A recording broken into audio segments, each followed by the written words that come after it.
क्योंकि आज मेरे नजर में एक प्रकार का योगी है जो समस्त सुविधाओं का राजा होकर के भी उन सुविधाओं को अपनी आदत में नहीं लगाता, जिसके पास सारे ऐसे। हेलो मेरे मिडिक्सरो, आज हम बात करने जा रहे हैं भारत के 100 कोहिनूर हीरो से भी कीमती इंसान रतन टाटा जी के बारे में। पर बोलते हैं ना दोस्तों, परिवार में किसी एक इंसान के बहुत अच्छे कर्म होते हैं तो उनके कुल में एक ऐसे संतान की उत्पत्ति होती है जो पूरे कुल का दीपक बन जाती है। और मुझे ऐसा लगता है कि रतन टाटा उनके परदादा जमशेद टाटा के अच्छे कर्मों का फल है। तो दोस्तों, रतन टाटा के बारे में जानने से पहले हम थोड़ा सा जमशेद जी टाटा के बारे में जान लेते हैं, जो टाटा ग्रुप्स के फाउंडर रहे हैं, जिन्होंने टाटा ग्रुप्स की नींव रखी है। जमशेद जी टाटा वो इंसान थे जिन्होंने सबसे पहले स्वदेशी की बात कही, जबकि उस वक्त कोई इस बारे में सोच भी नहीं सकता था। जमशेद जी टाटा वो इंसान थे जिन्होंने वर्कर्स को पेंशन देने की बात कही। जमशेद जी टाटा वो इंसान थे जिन्होंने वर्कर्स की छोटी से छोटी समस्याओं को मद्देनजर रखते हुए उनको इंश्योरेंस देने की बात कही। जमशेद जी टाटा वो इंसान थे जिन्होंने अपने वर्कर्स को स्पोर्ट मीट से जोड़ा। जमशेद जी टाटा वो इंसान थे जिन्होंने अपने वर्कर्स को फैमिली मीट से जोड़ा और ऐसा करा करके अपने वर्कर्स को ये फील कराया कि वो एक फैमिली का हिस्सा है।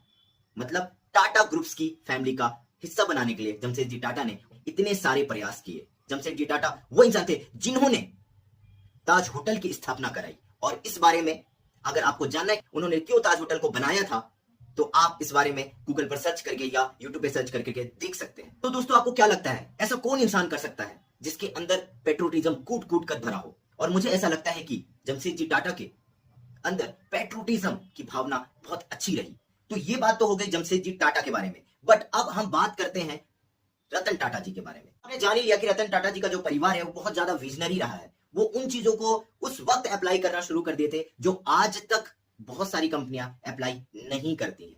तो रतन टाटा जी ऐसे परिवार से आते हैं जो बहुत ज्यादा विजनरी रहा है, जिन्होंने हमेशा सभी को साथ लेकर के चलने का काम किया है। इसीलिए रतन टाटा जी ने ये बात बोली थी कि अगर आपको तेजी से चलना है तो अकेले चलो, और अगर आपको लंबे दूर तक चलना है तो सबको साथ लेकर के चलो। पर मैं यहाँ ये बात करने नहीं आया हूं कि वो कितने करोड़ के मालिक थे, उनकी वेल्थ कितनी थी, वो अपने पीछे कितनी कंपनियां छोड़ करके गए हैं, वो सुई से लेकर के जहाज तक बनाते थे कि नहीं बनाते थे, के अंडर कितने वर्कर्स काम करते थे, उनके जाने के बाद इन सबका क्या होगा, उनका उत्तराधिकारी कौन बनेगा। मैं ये सारी बातों को करने नहीं आया हूं, क्योंकि ये सारी बातें आप सभी को पता है, और नहीं पता तो किसी भी न्यूज चैनल को आप खोल करके आप इन बातों को सुन सकते हैं, देख सकते हैं। बहुत सारे वीडियोस इस चीजों पे पड़े हुए हैं कि आपको सारा चीज पता चल जाएगा। यहाँ तो हम बात करेंगे कि एक योगी कैसा होता है। क्या किसी कलर के कपड़े पहनकर पहाड़ों में जाकर तपस्या करने को योगी कहते हैं? कि किसी बाबा की तरह गीत गा गा कर लोगों को नचा नचा कर दिखाने को योगी कहते हैं? आखिर योगी कहते किसे हैं? शायद आप उसे योगी बोलते हैं जो जीवन के सारी चीजों को छोड़कर पहाड़ों पर जाकर तपस्या करता है और वो सारे कर्मों को छोड़ देता है, और वो अपने परिवार को, अपने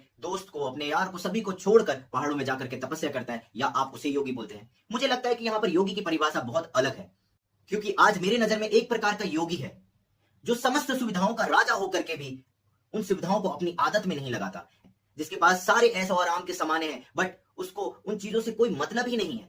मेरी नजर में एक ऐसा भी योगी है जिसके सामने समस्त प्रकार का भोग विलास लोटपोट कर रहा है और योगी अपने में अपनी धुन में मस्त है। आज किसी के पास 50 लाख रुपए की संपत्ति हो जाए तो वो सोचने लगता है इसका उत्तराधिकारी कौन होगा, कहीं मेरे जाने के बाद मेरी संपत्ति को कोई छीन तो नहीं लेगा, जल्दी से शादी करो, जल्दी से बच्चे पैदा करो, जल्दी से उत्तराधिकारी ढूंढो।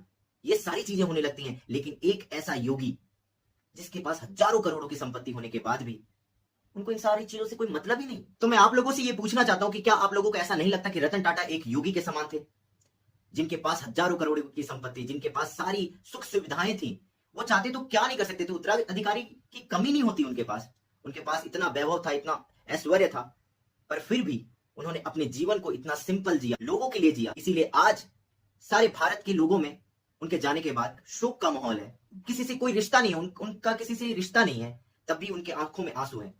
तो मुझे ऐसा लगता है कि एक योगी की परिभाषा रतन टाटा के जैसे इंसान के लिए होना भी बहुत जरूरी है। ऐसे इंसान ही एक योगी का जीवन जी करके जाते हैं। मुझे उन योगियों का वो योगी मुझे समझ में नहीं आए कभी भी जिन्होंने सारी चीजों को छोड़ करके और पहाड़ों पर जाकर के तपस्या की, क्योंकि वो दुनिया के झंझट से दूर होकर के ये सारी चीजें कर रहे हैं। बट मेरे को ऐसा लगता है कि वो इंसान जो इन सारी दुनिया में रह करके अपने आप को बचा करके, अपने आप को प्योर रख करके कार्य कर रहा है और अपने आप को अपने ऊपर दाग नहीं लगने दे रहा, मुझे लगता है कि कंपेयर टू उस इंसान से ये इंसान ज्यादा बेटर है। कि आप सोचिए कि आपके सामने कोई मेनका जैसी डांस कर रही हो और आप साधु बन के बैठे हुए हो, ये ज्यादा कठिन है कि छोड़ करके भाग जाना, ये ज्यादा कठिन है। मुझे ऐसा लगता है कि रतन टाटा एक ऐसे इंसान रहे जिनके पास समस्त प्रकार का वैभव होने के बावजूद वो बहुत ही सिंपल जीवन अपने लाइफ में जिए और गए, और आज उनके जाने के बाद इन्हीं सारी चीजों को याद करके लोगों के आंसू नहीं रुक रहे।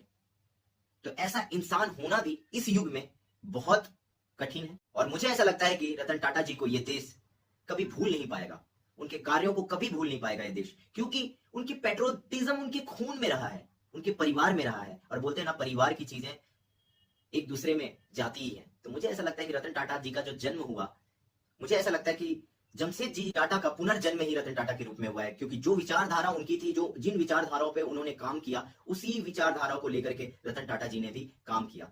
जो चीजें वो अधूरी छोड़ करके गए, रतन टाटा जी ने उन सारी चीजों को धीरे धीरे करके पूरा किया। तो ये देश हमेशा रतन टाटा जी को याद रखेगा और लोग उनको कभी भूल नहीं पाएंगे, उनके द्वारा किए गए कार्यों को कभी नहीं भूल पाएंगे। एक बार का इंसिडेंट है, रतन टाटा जी से एक पत्रकार ने पूछा कि आपको सबसे ज्यादा खुशी किस चीज में मिलती है, आपको सबसे ज्यादा खुशी किस चीज में मिली आज तक?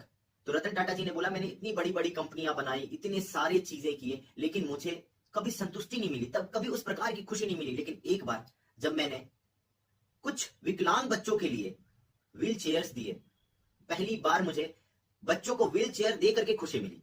तो सोचिए, दान का भाव उनके अंदर ऐसा था कि दान करके उनको खुशी मिलती थी।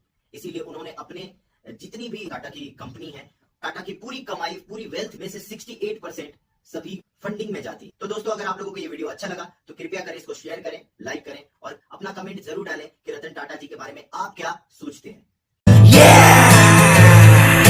Rocky the Roster, Rocky the Roster, Rocky the Roster, Rocky the Roster.